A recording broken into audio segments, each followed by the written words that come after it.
a gigantic monument at the bottom of the Sea of Galilee, as well as several mysterious structures, including a gigantic stone wheel and a moon-shaped monument, were recently found in northern Israel.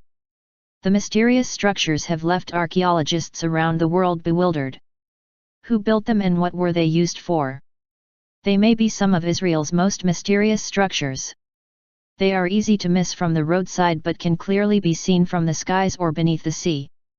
The prehistoric stone monuments of Gilgal Rephaim, Jethro Cairn, and the circular structure found in the Sea of the Galilee went unnoticed for centuries in the disputed regions of the Golan and the Galilee, but still archaeologists don't know who built them, or why. Theories have gone wild and include ancient calendars, ceremonial structures, or sky burial sites in which dead bodies were placed on top of stone mounds to be picked apart by vultures. Even more eluding is that there are no archaeological evidence of a city near them, and some have therefore posited that the structures is in fact a huge monument carrying symbolic significance. The possible age of the structures is even more enigmatic, and many put the estimate anywhere between 3,000 and 12,000 years old, making them older than the Pyramid of Giza and Stonehenge in Great Britain. The only thing we can say with certainty is that they are there and they are huge. In 2014, Israeli archaeologists reported of a crescent-shaped stone monument larger than a football field in northern Israel. At about 150 meters in length and 7 meters in height, the monument, dubbed Jethro Cairn, can be seen on satellite images. Bronze Age pottery excavated at the monument indicates it was built between 3050 and 2650 BCE, but it may be much older. The monument's shape, a crescent, may have been chosen to symbolize the ancient Mesopotamian moon god Sin. The moon god Sin or Nama was the special guardian deity of the Chaldeans who lived in the ancient city of Ur.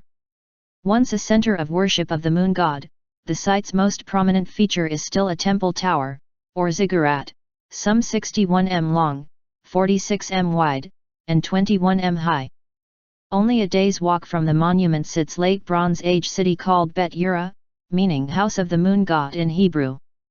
Another 13 kilometers southeast of the monument another enigmatic monument was discovered, this time below the sea level. Not far from where the monumental crescent was found, another enigmatic structure has eluded archaeologists ever since its discovery was announced in 2013.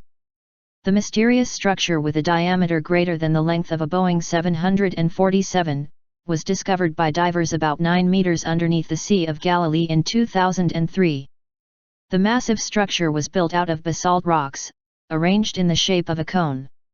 It measures 70 meters at the base of the structure, is 10 meters tall, and weighs an estimated 60,000 tons. It is twice the size of the ancient stone circle at Stonehenge in England.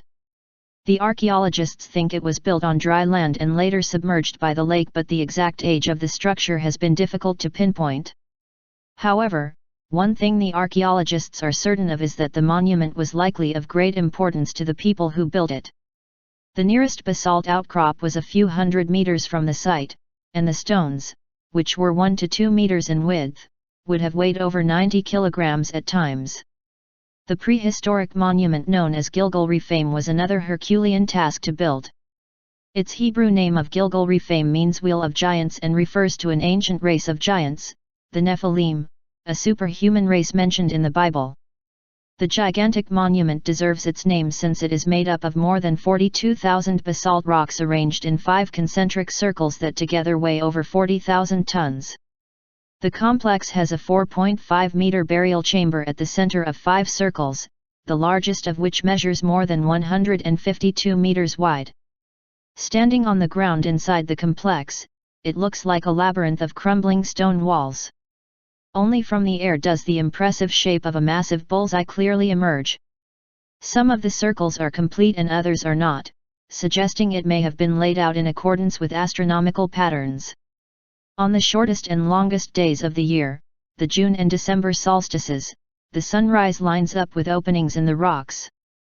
The possible purpose for these structures remains an enigma, but the monuments were evidently of great importance to the people who built them. It's unique to transport these stones and unique to arrange them. You need to plan and to mobilize people, because they're too heavy to be carried by a single person. Not to mention that people were obligated most of the year to agriculture. It is a significant task for a people who had to devote most of their time to cultivating crops to survive, to build such grand monuments. Only an advanced prehistoric society capable of organizing the construction of such large structures could have accomplished these monumental works, but who they were remains one of the greatest mysteries of our days. What is certain is that these people were building something that was a lot more durable than their brush huts.